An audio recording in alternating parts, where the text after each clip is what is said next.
You know, the Rebound Detroit is all about providing the resources and information you need to make ends meet. In tonight's Rebound Report, home refinancing. Last year, we heard a lot about those historically low interest rates, but if you missed the opportunity then, is it still worth pursuing now? As 7 Action News reporter Amira David finds, you could in fact see more savings today than in the early days of the pandemic. I was able to refinance my home loan from 3.5% to 2.5%. The current rate that I've been at was 3.625.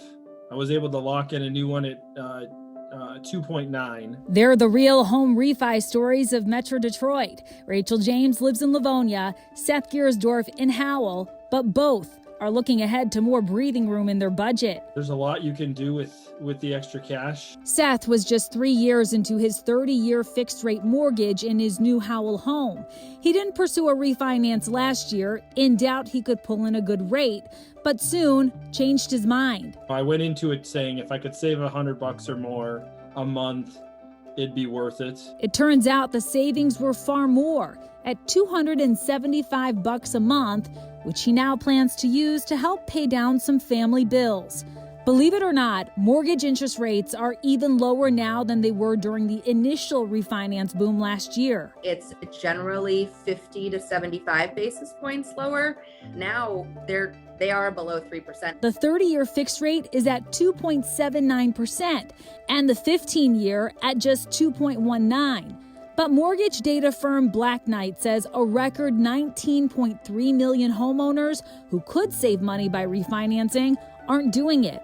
Meantime, in a recent survey, nearly 32% of you told me you're not even considering it. Andrea Mosier of Lake Trust Credit Union says the worry is often driven by misconceptions. And there are people who are like, oh, I don't want to extend my mortgage. I want to pay it off and move on.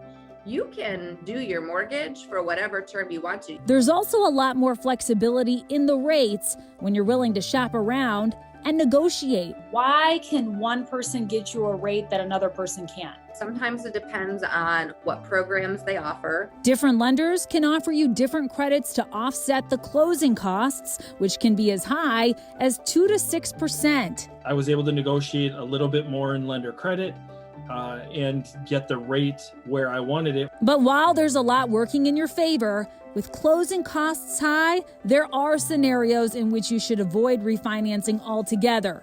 Here's the Rebound Rundown. Don't do it if, when factoring in those fees, it'll take too much time for you to hit the break-even point and start saving.